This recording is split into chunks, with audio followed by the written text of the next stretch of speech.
एक बार माता लक्ष्मी ने अपने गृह प्रवेश हेतु सभी देवी देवताओं को आमंत्रित किया। महादेव और माता पार्वती को भी निमंत्रण मिला।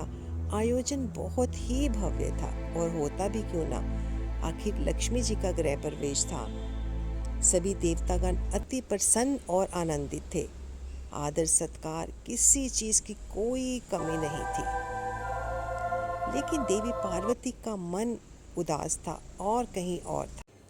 सोच रही थी कि मेरे पति तो देवों के देव महादेव हैं और बाकी सारे देवता तो सुख सुविधाओं से संपन्न जीवन व्यतीत कर रहे हैं।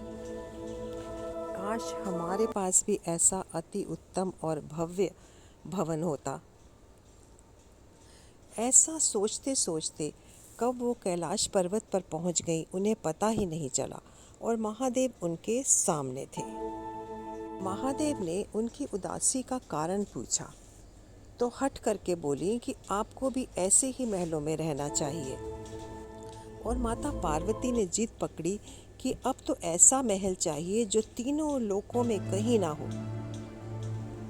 महादेव ने समझाया कि हम ठहरे योगी, महल में तो चैन नहीं पड़ेगा। महल में रहने के बड़े बड़े नियम और विधान है। मस्त मोला ओढ़ों के लिए महल उचित नहीं रानी।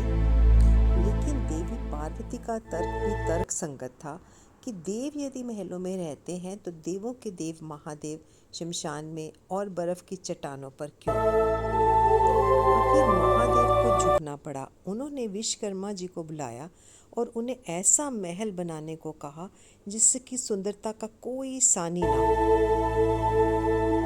ना जल में, न थल में और ना नभ में। विश्वकर्मा जी ने बहुत ही सुंदर जगह खोजी, चारों तरफ पानी से घिरी हुई। उन्होंने माता पार्वती को स्थान के बारे में बताया। माता पार्वती बहुत प्रसन्न हुई और एक विशाल और बहुत ही खूबसूरत नगर के निर्माण का आदेश दे दिया। विश्वकर्मा जी ने अपनी कला का परिचय देते हुए ऐसी नगरी का निर्माण किया जो सचमुच अद्भुत थी और अलौकिक थी, जिसके सोने के दरवाजे, छतों पर रत्न जवाहरात, दीवारें हीरों जड़ित, फर्श नीलम जवाहरात के थे।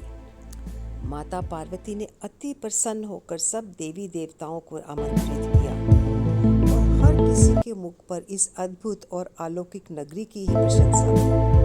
गृह प्रवेश के बाद महादेव ने ऋषि वशिष्ठा को दक्षिणा मांगने के लिए कहा, लेकिन महादेव की माया से ऋषि का दिल नगरी पर ही ललचा गया और उन्होंने दक्षिणा के रूप में उस नगरी को ही मांग लिया। यह सब देखकर माता पार्वती का क्रोध 7वें आसमान पर जा पहुंचा। उन्होंने क्रोध में आकर श्राप दे दिया कि तूने महादेव की सरलता का लाभ उठाया है और मेरे प्रिय महल को मुझसे छीना है। महादेव का अंश ही एक दिन तुझे जलाकर भस्म कर देगा और तेरे कुल का नाश आरंभ हो जाएगा। सोने की वो सुंदर नगरी वशिष्ठा ऋषि से पूरी पुत्र कुबेर को मिली। कुबेर रावण का सौतेला भाई था। नियति को भला कौन टाल सकता है? और कुबेर से यह नगरी रावण ने हड़प ली और इसी सुंदर नगरी को अंतराल में भगवान शिव के अंश हनुमान ने जलाकर भस्म कर दिया।